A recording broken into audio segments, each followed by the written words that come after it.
നമസ്കാരം. മലപ്പുറം കാളികാവിൽ പുലി കടിച്ചുകൊണ്ടുപോയ ടാപ്പിംഗ് തൊഴിലാളിയുടെ മൃതദേഹം കണ്ടെത്തി. ടാപ്പിംഗ് തൊഴിലാളിയായ ഗഫൂറിനെയാണ് പുലി കടിച്ചു കൊലപ്പെടുത്തിയത്. ഇന്ന് പുലർച്ചെ ടാപ്പിംഗ് ജോലി ചെയ്തുകൊണ്ടിരിക്കെയാണ് ഗഫൂറിനെ പുലി ആക്രമിച്ചത്. ഗഫൂറിനെ പുലി പിടിച്ചുകൊണ്ടു പോകുന്നത് കണ്ടുവെന്ന് മറ്റൊരു ടാപ്പിംഗ് തൊഴിലാളിയാണ് പറഞ്ഞത്. പിന്നാലെ നാട്ടുകാർ പോലീസിൽ വിവരമറിയിക്കുകയായിരുന്നു. കാളികാവ് അടക്കാക്കുണ്ടിലാണ് സംഭവം നടന്നത്. പോലീസ് നടത്തിയ അന്വേഷണത്തിൽ സ്ഥലത്ത് നിന്ന് 5 കിലോമീറ്റർ അകലെയാണ് മൃതദേഹം കണ്ടെത്തിയത്. കരുവാരക്കുണ്ടുമായി അതിർത്തി പങ്കിടുന്ന സ്ഥലമാണ് കാളിയാർ. ഇതൊരു ഉൾപ്രദേശമാണ്.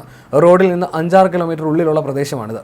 വാഹന സൗകര്യമുള്ള സ്ഥലമല്ല. പെട്ടെന്നായിരുന്നു പുലിയുടെ ആക്രമണം ഉണ്ടായതെന്ന് മറ്റു ടാപ്പിംഗ് തൊഴിലാളികൾ പറയുന്നു. പുലിയുടെ ആക്രമണത്തിൽ നിന്ന് ഓടി രക്ഷപ്പെട്ട മറ്റ് തൊഴിലാളികളാണ് വിവരം അധികൃതരെ അറിയിച്ചത്. പോലീസും നാട്ടുകാരും ചേർന്ന് 1.5 മണിക്കൂറോളം നേരം തിരഞ്ഞ ശേഷമാണ് ഗഫൂറിന്റെ മൃതദേഹം കണ്ടെത്തിയത്.